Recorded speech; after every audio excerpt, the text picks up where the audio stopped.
So, my name is Sky, and this is video 2 of my application to George R. R. Martin, David Benioff, and HBO for a Game of Thrones series coming up in 2011. So the first subject I like to get into and discuss is the idea of retinue, because if you're looking at a land that's primitive, or where the rule of law basically exists in verbal form, and what I mean is that this is why you have the idea of oaths and I want to call it livery. So it's the color, the costume, the outfit that people wear that signifies and designates who they are. This becomes very important because it's identification which helps either keep you safe or put you in harm's way. And it also is a way of establishing your loyalty to a certain lord or noble, and especially if you're carrying out missions for that person. Um, but something else to realize and consider is that the law only exists within sight of the lord or the lord's manor. So if you can see the castle, then you're basically within the jurisdiction of the lord. Outside of that, it's whoever's a witness and whoever has the stronger fighting prowess. So I was thinking about, and I was thinking that, okay, this is why retinues are important. And retinue is basically the personal associates of any person of rank and status. And this is important because these are the people that keep that very important person safe. For travel, for going around the city, or any sort of daily business. And some of the ideas I was exploring with that were, so if the first guy is the leader, the second guy would either be a good fighter or a person that the leader could trust. More often than not, it would be somebody the leader could trust. And the reason why is because if the leader was a good fighter, then his number 2 man would be a good fighter as well. Because if your good fighter ever was bribed or turned on you, you would want to be able to take him out. This is why you would want a man you could trust, or a person you could trust as your number 2 guy. And then, if you weren't that good of a fighter, if the leader wasn't that good of a fighter, and so the third person you'd have would be a good fighter. So if the good fighter was bribed to turn against you, it's then 2 against 1, and there's a chance that you can either escape or overcome that person. And it just helps make sure that that good fighter doesn't think to turn on you. So it takes your the first 2 people. So the third person would be, I was thinking, an experienced person, a traveler, a veteran, someone with a lot of connections, somebody who could speak different languages. So if you're more towards a border area, if you're more of a business type person, that's where you want the language. An experienced person, traveler, veteran, somebody who's been around, somebody with a lot of connections, somebody who, so in a way it could be a merchant, or somebody related to a merchant, a child of a merchant even. Somebody who has dealt with a lot of different people, a lot of different areas, walks of life, is familiar, knows the lay of the land,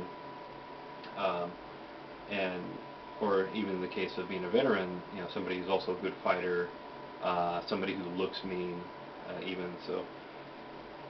Basically somebody that you just nobody's going to want to mess with you or bother you. So person number 4, someone with a lot of connections or a military background. Same as before. It's just you want somebody who, if it goes by a guy you can trust, good fighter, someone who's either an experienced traveler or knows languages, then the 4th person would be someone with a lot of connections and or a military background. And for the reasons I stated before. So the 5th person, so by this point there's 6 people in your group, or there's 5 people in your group, including the leader. So it gets to the point like, all right, well, there's several things going on and chores. So by this point you want a servant. So the 5th person would be a servant. Somebody to order around, and by this point, the issue of money comes up. So this is the other aspect that has to be considered, is that as rich as the very important person is, the leader is, that's what's going to determine how many people are in the retinue. So that's part of the status, part of the class. Um, and because also it's going to matter, like, because you have to outfit and dress these people, and then what kind of weapons they're going to carry, what sort of business you would be involved in as a leader. So fifth person, the servant. Sixth person, a squire, a young man who is the son to a local land baron or a knight's child. So in a sense, someone of nobility, or some sort of status, usually a child, but who's kind of, there's no real guarantee of an inheritance for that person. So this is the other issue to realize, is that in any sort of primitive land, it's word of mouth, it's oaths of pledges of allegiance, which are visual things in front of other people, and they're done in a rich ceremonial way to placate the gods, and to also have this upstanding, or to help people realize that, okay, this is important what I'm doing and saying. But so the sixth person being a squire, somebody who, or son of a local land baron or a knight's child, so somebody who's up and coming, somebody who's kind of destined for something, and like the possible career path for that person would be a military office, or some office within a noble's court. The seventh person, a knight's son or a wealthy merchant's son. So the same as before. The wealthy merchant's son is because by this point you need money. You're dealing with a lot of people. You're having to organize and keep things together, and in a way you would take on the wealthy merchant's son to both train that son, give him experience in different courts, different communities, dealing with since by this point if you're going to have so many people, you're doing a lot of business. You're going to be meeting a lot of people. As a result, it pays to have, for a merchant to have his son go with that noble and just get the experience, to start learning the lay of the land, start learning how people talk, learn politics, learn the act, or learn the behavior of the court, is another way to say it. And so if you go up to 8 people, you have I guess a decent enough little military band going on. So I would, in my own personal opinion, I'd pick somebody who is a good archer.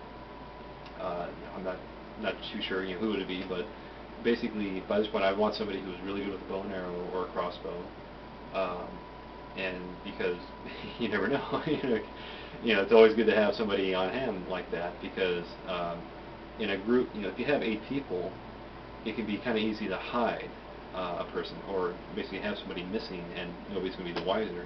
And that's where your sniper, your assassin would come into play. And then if I was going to have a 9th person there, so there's 10 people in the other group, I'd get a thief.